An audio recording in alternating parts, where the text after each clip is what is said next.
Dipersembahkan oleh Didukung oleh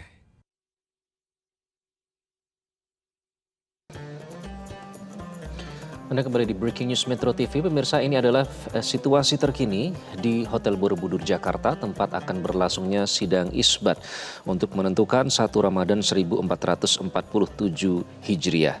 Hingga saat ini, Kementerian Agama menyatakan hilal atau bulan sabit baru ini belum terlihat di wilayah Indonesia pada sore hari ini, namun nanti akan dijelaskan lebih lanjut dalam konferensi pers resmi di depan seluruh awak media yang sudah bersiaga di Hotel Borobudur. Sejauh ini pemantauan dari berbagai titik di seluruh wilayah di Indonesia. Di titik pemantauan tepatnya ada total 133 titik, di mana 96 titik pemantauan dikoordinasikan oleh Kementerian Agama, sementara itu 37 titik dipantau oleh Badan Meteorologi, Klimatologi, dan Geofisika atau BMKG, sehingga total menjadi 133 titik pemantauan hilal untuk menghimpun data hisab rukyat yang akan dibahas atau dilaporkan dalam sidang isbat penetapan awal Ramadan ini. Nah, sejauh ini dari berbagai titik pemantauan rekan kami, posisi hilal belum memenuhi kriteria visibilitas hilal atau imkanur rukyat yang digunakan Indonesia ini bersama negara-negara anggota MABIMS, yakni Brunei Darussalam, termasuk Indonesia, Malaysia, dan Singapura. Kriteria yang digunakan ini mengacu pada ketinggian hilal minimal 3 derajat di atas ufuk pada saat matahari terbenam dan elongasi, atau jarak sudut bulan dan matahari minimal 6,4 derajat. Nah, ini belum memenuhi kriteria visibilitas. Sehingga tadi juga dinyatakan pada pemantauan di Jakarta Barat, tepatnya di Masjid Raya Kiai Haji Hashim Asy'ari, secara hisab yang mengacu pada kriteria MABIMS, 1 Ramadan jatuh pada hari Kamis 19 Februari 2026. Namun sekali lagi nanti kami masih akan menantikan pernyataan resmi dalam konferensi pers yang disampaikan dalam sidang isbat yang akan segera berlangsung. Kita masih bersama ada Ustadz Das'ad dan juga Pak A.R. Sugeng untuk membahas terkait dengan jelang 1 Ramadan 1447 Hijriah. Pak Sugeng, jadi faktor apa saja yang mempengaruhi terlihatnya hilal? Benarkah ada faktor cuaca, kemudian ketinggian hilal dan sudut elongasi yang rendah dan sebagainya? Apa saja, Pak Sugeng? Baik, Mas Iqbal. Untuk melihat hilal ini memang tidak mudah, tetapi bagi orang yang sudah berpengalaman sejatinya mudah gitu ya. Faktor-faktor kegagalan proyek hilal yang pertama memang cuaca. Jadi ketika ada awan setipis apapun itu mengganggu hilal. Mengapa? Karena hilal ini adalah benda yang sangat tipis melengkung dan kontrasnya ini hampir sama dengan warna ufuk barat saat matahari terbenam. Kemudian kedua adalah ketinggian hilal. Ketika ketinggiannya itu masih di bawah 7 derajat, itu sangat sulit melihat kita dengan mata. Bahkan mata pun mata normal bisa melihat itu di atas 7. Itu pun rekor dunia kalau matanya sangat peka. Nah, ketika hilal di atas 10 ini sudah mudah gitu ya. Kemudian tentang elongasi. Elongasi ini adalah jarak dari posisi matahari ke bulan. Itu ya secara rekor dunia itu 6,4 itu pun dengan alat. Dengan mata itu di atas 15 derajat lah. Sehingga dengan data cuaca, kemudian elongasi dan ketinggian yang pada hari ini mustahil, itu membuat hilal nggak bisa terlihat. Saat cuaca cerah, itu bisanya dilihat dengan teleskop canggih sekalipun, itu rekor dunia ini masih sekitaran 6 derajat. Kurang dikit lah. Di bawah 5 ini belum. Sehingga kalau ada yang bisa mengaku melihat hilal di bawah 5, apalagi tanpa alat, ini sesuatu yang secara saintis, secara astronomis itu mustahil. Ya, elongasi di bawah 6,4 juga mustahil. Dan pengamatan ini sejatinya harus dilakukan oleh orang-orang yang sudah punya pengalaman, karena posisi bulan yang sangat kecil di ufuk yang sangat luas itu tanpa bekal ilmu astronomi dan pengalaman melihat dengan pandang sangat sulit, sehingga kegagalan sering terjadi, bahkan klaim-klaim ru'yah sering terjadi. Semoga kedepannya semakin kita tingkatkanlah ilmu melihat hilal dengan belajar dan juga praktek pengamatan hilal. Begitu Mas Iqbal. Oke, karena ada yang menggunakan acuan global, ada juga menggunakan acuan lokal ya, dan oleh karena itu yang terpenting adalah fokus kepada ibadahnya, dan tadi Ustadz Das'ad mengedepankan ukhuwah. Ustadz Das'ad, kalau kita melihat di luar soal perhitungan, soal teknis, dalam menyambut Ramadan tadi ada menyebut soal ketakwaan ya. Kalau kita lihat situasi dunia belakangan kan tensinya cukup panas, apalagi mengingat nasib saudara-saudara kita saat ini yang berada di Palestina juga sangat memprihatinkan. Bahkan tidak dalam keadaan bulan Ramadan pun mereka terpaksa harus berpuasa karena keadaan yang penuh dengan cobaan begitu. Apa yang bisa dimaknai dari Ramadan kali ini Ustadz Dasar di tengah kondisi global yang seperti itu saat ini? Baik, Ramadan itu dari 12 bulan Allah hadirkan, ada satu yang disebut Ramadan. Ramadan itu kalau bahasa Indonesianya panas atau membakar. Dari segi arti berarti sebenarnya Ramadan Allah hadirkan untuk membakar dosa dan kesalahan. Untuk bulan tobat, seolah-olah Allah ingin katakan, Mas Iqbal, dah saat 11 bulan nih kau lupakan saya. Tapi wala ta'isu min rauhillah, jangan kau putus asa akan rahmatku. Aku hadirkan 1 bulan untuk laundry, mencuci, membersihkan dosa-dosamu. Tuh makna pertama. Makna kedua, esensi puasa. Ya, saum. Saum itu bukan sekedar menahan lapar dan minum, tapi lebih dari itu adalah pengendalian hawa nafsu. Ya, bagaimana kita dicontohkan pengendalian hawa nafsu itu, misal Mas Iqbal, air putih itu halal, bersih, dan suci, bisa diminum. Tapi ketika bulan Ramadan jam 12 tidak bisa, tetap halal tapi tidak bisa. Kenapa? Tunggu sampai maghrib. Makna dalam dunia sehari-hari bagi pejabat, boleh enggak dia pamer-pamer mobil? Boleh enggak dia hidup-hidup hedon-hedon seperti itu? Memamerkan kekayaan? Boleh, tapi setelah rakyatnya juga makmur dan kaya. Nah, itu yang disebut makna ketiga dari puasa itu adalah makna dari Ramadan ini. Setelah puasa, makna puasa itu adalah selain pengendalian hawa nafsu juga ada kepekaan sosial, kepedulian. Maka itulah sebabnya Nabi katakan, Hairun nas anfa'hum linnas, sebaik-baik manusia di antara kalian yang paling banyak manfaatnya. Bukanlah orang yang spesial di hadapan Allah kalau Ramadannya 30 full, tapi tetangganya dia tidak peduli. Dia tidak punya kepekaan sosial. Tetangganya kelaparan, dia tidak peduli. Esensi puasa itu adalah tenggang rasa dan kepedulian sosial. Maknanya kita, maaf, sehari aja kita, bukan sehari, mulai dari subuh sampai maghrib, tidak makan, kita sudah payah, lelah. Bagaimana saudara-saudara kita yang tidak jelas makannya? Kadang makan, kadang tidak. Nah inilah yang ingin dibentuk oleh puasa supaya punya kepedulian dengan sesama. Jangan sampai kita soleh dalam ibadah mahdah, ibadah kepada Allah, dan ternyata ibadah kepada sesama manusia kita rusak. Padahal Islam itu mengajarkan 2 kebaikan. Hablum minallah, hubungan kepada Allah yang kita sebut dengan ibadah, mahdah. Kemudian hablum minannas yang kita sebut dengan muamalah, hubungan kepada sesama manusia. Ramadan hadir ini baik. Dia vertikal dan horizontal. Vertikalnya itu kepada Allah. Sehingga Allah katakan, as-saumul, puasa itu untuk saya yang langsung membalasnya. Kemudian esensi yang keduanya, setelah puasa jangan lupa kamu lapar, bagaimana saudara-saudaramu yang lapar di Palestina, ikut bantu. Bagaimana cara bantunya? Nggak usah ikut ke sana perang, karena bahasa Arab aja kita tidak tahu.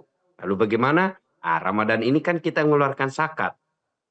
Ramadan ini kita mengeluarkan zakat harta 25%. Maka dikeluarkanlah, kalau memang di lingkungan kita nih di Indonesia sudah selesai semua, barulah kita nyebrang ke negara lain.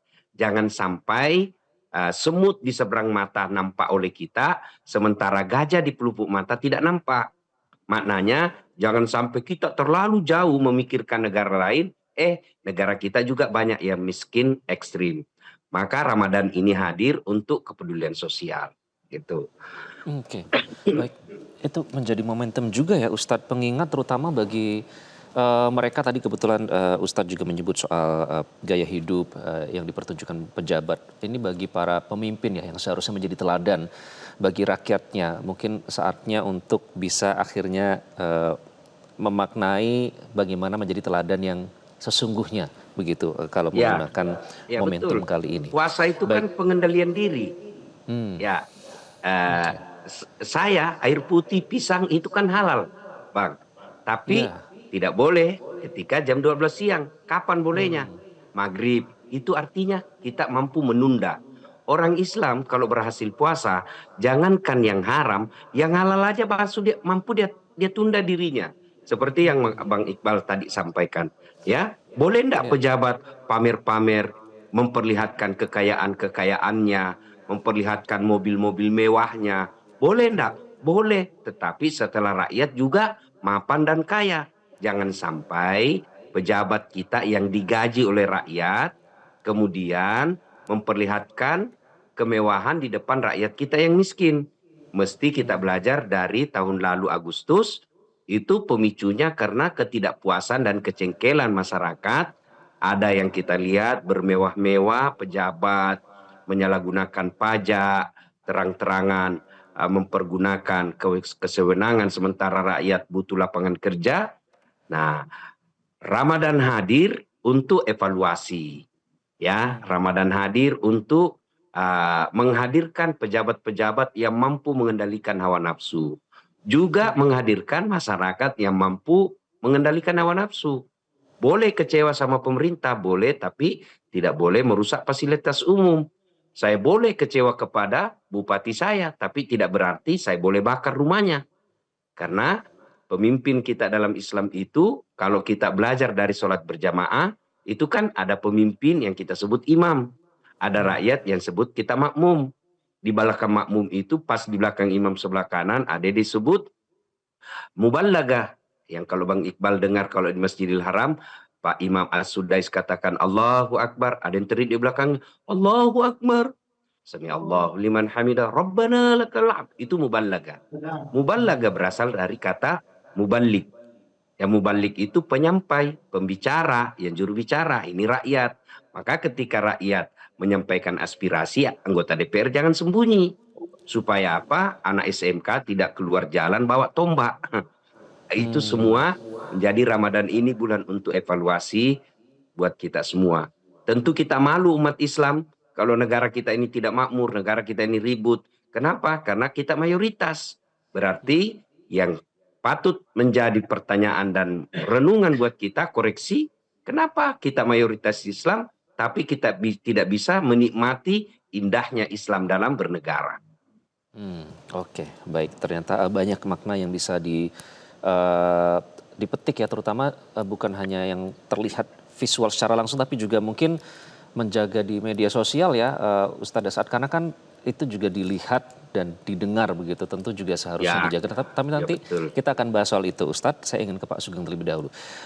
Pak Sugeng, soal kriteria yang digunakan ya, ini ada kalender Hijriah, baik itu yang digunakan secara global maupun secara lokal. Artinya kalau global ini terlihat di belahan bumi manapun, misalnya menggunakan acuan di Alaska, Amerika Serikat.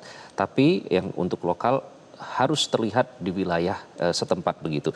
Nah, apakah dari aspek ilmu astronomi ini memang yang selalu menjadi pembahasan setiap sidang isbat setiap tahunnya, atau ada yang berbeda di tahun-tahun terakhir ini, Pak Sugeng? Baik, makasih Mas Iqbal.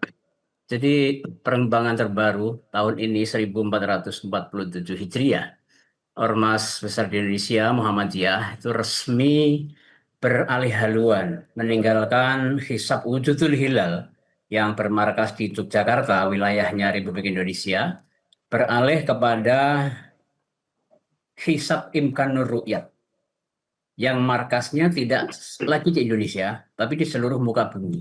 Dan tidak hanya di Alaska. Suatu saat akan berpindah, di mana hilal sudah memenuhi parameter kalender globalnya, PKG 1 maupun PKG 2 dalam kalender hijau global itu.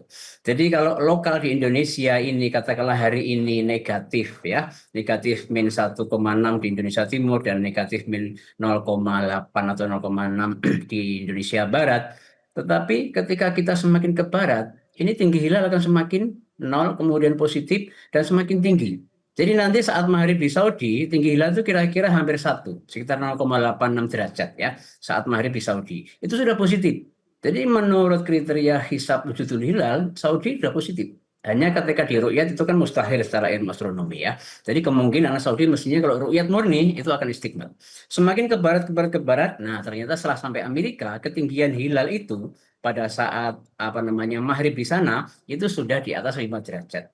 Karena terpenuhi di salah satu tempat di muka bumi begitu ya, maka KHGT sudah memutuskan bahwa tanggal 17 ya saat konjungsi itu sudah masuk tanggal atau hari baru kalender setelah bulan Syaban yaitu Ramadan. Maka wajar ketika menggunakan kalender Hijriah global tunggal itu, hisab yang sudah terpenuhi di salah satu tempat di muka bumi, dan kasus KHGT untuk tahun ini adalah di Alaska, di Amerika, itu tanggal 18, besok itu sudah memasuki tanggal 1 Ramadan. Tetapi mengapa kalender Hijriah global yang dipakai Turki berbeda? Karena Turki menurut edaran resmi dari pemerintah Turki itu 19. Karena Turki menganggap Alaska yang sudah terpenuhinya 5 derajat dan elongasi 8 derajat itu di sana berpenduduk memang, tapi sedikit, sehingga tidak dianggap sebagai sebuah daratan yang itu berpenghuni secara resmi menjadi sebuah daratan perkotaan atau berpenghuni. Tapi bagi Muhammadiyah, karena ada daratan, ya sudah, itu positif, dan daratan memungkinkan dunia manusia sudah terpenuhi, makanya masuk. Sehingga ada perbedaan antara KHGT versi Turki yang 19 Februari dan KHGT versi Muhammadiyah yang 18 Februari. Jadi meskipun sama-sama KHGT, bisa terjadi perbedaan. Mengapa? Dalam menafsirkan daratan maupun bukan daratan ketika terpenuhinya 5 derajat dan elongasi 8 itu bisa berbeda. Sehingga lokal dan global itu berbeda, bahkan sama-sama global pun juga akan berbeda ketika kemudian tafsir terhadap hilal itu berbeda. Dan tafsir itu dinamakanlah kriteria yang dipakai oleh Ormas, bahkan di Indonesia ini kriteria itu bernama Nyumabim ya, tinggi hilal minimal 3 Pak derajat Sugeng, dan elongasinya 6,4. Yang untuk kasus oke. Ramadan ini tidak terpenuhi. Nah, mungkin Pak Syawal, Sugeng, Dzulhijjah nanti bisa kita analisis lagi terpenuhi atau tidaknya. Sehingga itulah yang oke. menyebabkan lokal dan global itu bisa berbeda. Gitu Mas Iqbal kira-kira. Oke, Pak Sugeng, kalau kita lihat saya baru saja update ya. Ini Malaysia sudah mengumumkan 19 Februari, kemudian Arab Saudi juga sama, Mesir juga sudah mengumumkan 19, kemudian juga di Singapura juga tanggal 19, Brunei, ini artinya kriteria menjadi acuan Mabims tadi ya.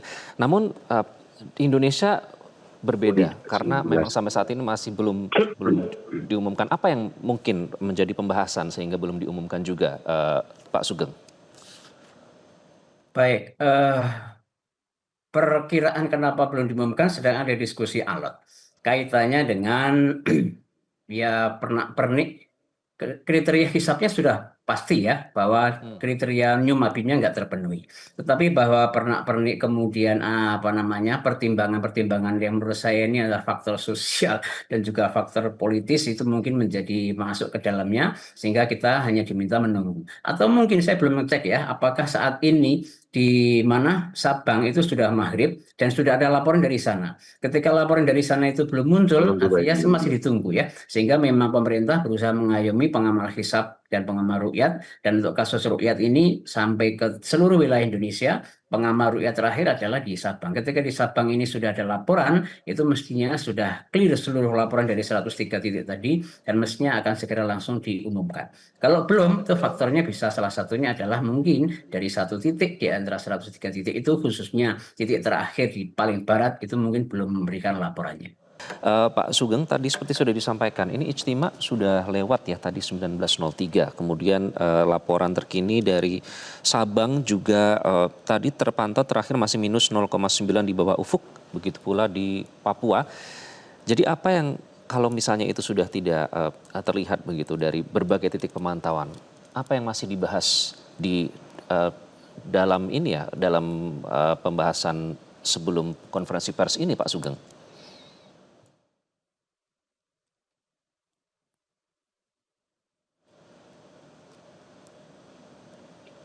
Pak Sugeng? Ya, baik. Baik, Mas Iqbal. Ya. Memang idealnya begitu sudah konjungsi terjadi dan nggak usah nunggu konjungsi mestinya ya karena data hisab kita sudah sangat akurat.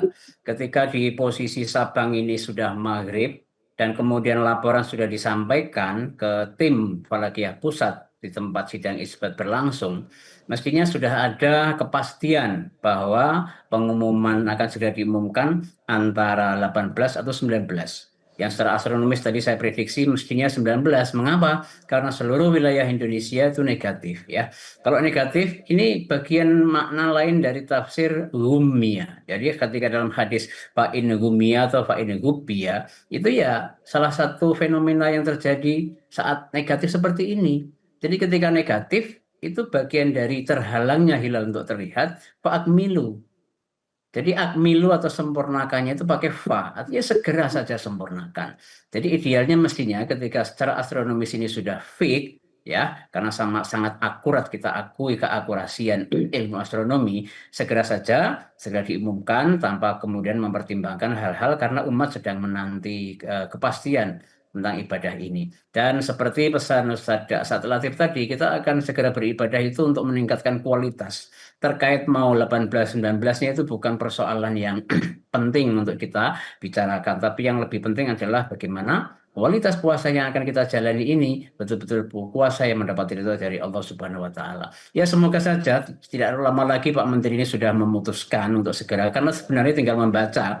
Karena apa? Karena secara sains jelas-jelas negatif. Setelah saya tadi saya barusan mengecek, jadi maghrib di Banda Aceh itu sekitar jam 7 kurang 9. Pol-polnya ya jam 7, apa namanya itu, jam 7 itu mesti sudah. Sementara sekarang sudah pukul 7 malam lebih 33. Itu artinya sudah lebih dari 30 menit saat maghrib di Sabang, mestinya adalah sudah ada kepastian akan diumumkan. Nah, apa penyebabnya? Saya sendiri ini belum bisa meraba, tapi hanya bisa prediksi secara apa namanya itu perspektif sains justru ya agak menyayangkan kalau nggak segera diumumkan karena secara ilmu astronomi sudah mustahil hilal terlihat. Bahkan Oke, kemustahilan itu juga terbukti. Ini laporannya kan nggak ada yang terlihat. Baik itu laporan yang dikendalikan oleh tempat pengamatan BMKG, bahkan itu live streaming, kita pun juga bisa menyaksikan di websitenya BMKG, maupun tempat-tempat yang dikendalikan artinya atau tidak ada yang ditunggu dikomandoi last oleh minute lagi seperti pemerintah. tahun lalu ya Pak Sugeng ya. Kalau tahun lalu kan ada Betul ya, last minute iya. tuh. Hmm, Mestinya ini idealnya itu segera mendapat respon dan langsung diumumkan karena sesuatu yang mestinya sudah jelas. Sebenarnya masyarakat sendiri, apalagi yang melihat live Metro TV ini akan tahu persis bahwa sebenarnya sekarang ini kita sudah mendapat kepastian akan memulai puasa versi pemerintah kapan, gitu ya. Hanya hmm. secara legitimatis kan kita harus menunggu keputusan Pak Menteri, gitu. Jadi saya Oke, nggak bisa baik. menjawab apa penyebabnya karena saya berada tidak di lokasi rukyat, apa namanya sidang isbat. Meskipun saya juga bisa hadir karena termasuk peserta sidang isbat, namun karena tidak berada di lokasi saya nggak bisa meraba dan di grup yang saya ikuti pun tidak ada info-info terkait dengan mengapa ini kok belum segera Baik, diumumkan. Begitu, karena Mas banyak Iqbal. pesan yang masuk ke Metro TV Pak Sugeng. Jadi kapan Hmm. mulai Ramadan? Karena ini sudah Isya begitu, bahkan mungkin saya ke Ustadz Dasat. Ustadz Dasat ini banyak yang menantikan, mungkin sudah tidak sabar ya. Kerinduan terhadap Ramadan untuk bisa meningkatkan ketakwaan, ingin segera menyiapkan apa ya fisik dan juga psikis untuk bisa memulai sholat tarawih, bertadarus, berdiam diri di masjid, meningkatkan ketakwaan dan keimanan dalam 30 hari yang kalau sudah dimulai tiba-tiba sudah lewat begitu, tidak terasa 30 hari itu. Jadi apa yang seharusnya ditanamkan kepada kita yang akan segera menjalankan ibadah puasa pertama kalinya Ustadz Dasat? Ya, kalau saya sudah yakin puasa tanggal 19. Saya sudah yakin. Soal ini mudah-mudahan orang yang berdiskusi ini bukan mempertahankan ego organisasi atau ego pribadi yang berdiskusi, lebih kepada kemaslahatan umat yang sudah dinanti. Saya mohon maaf, saya harus undur diri. Saya ini kakak saya lagi kembali ke rahmatullah dan malam ini malam takziah pertama di Sulawesi Selatan. Ini sudah 8:30, saya sudah dari tadi ditunggu jamaah saya. Mohon maaf, saya hanya ingin menyampaikan selamat menunaikan ibadah puasa. Penting menentukan satu Ramadannya ini. Dan lebih penting lagi menjaga ukhuwah, menjaga keikhlasan dan siap untuk ibadah. Saya lihat di tayangan juga sudah pada keluar. Mudah-mudahan ini sudah akan diumumkan. Terima kasih Bang Iqbal. Baik, terima kasih Ustadz Asad. Kami juga turut mengucapkan berduka cita. Ustadz Asad semoga selalu diberikan kesehatan dan salam untuk jamaah yang sudah menunggu Ustadz Asad. Terima kasih sekali lagi Ustadz Asad. Wassalamualaikum warahmatullahi wabarakatuh. Jelajahi cara baru mendapatkan informasi. Download Metro TV Extend sekarang.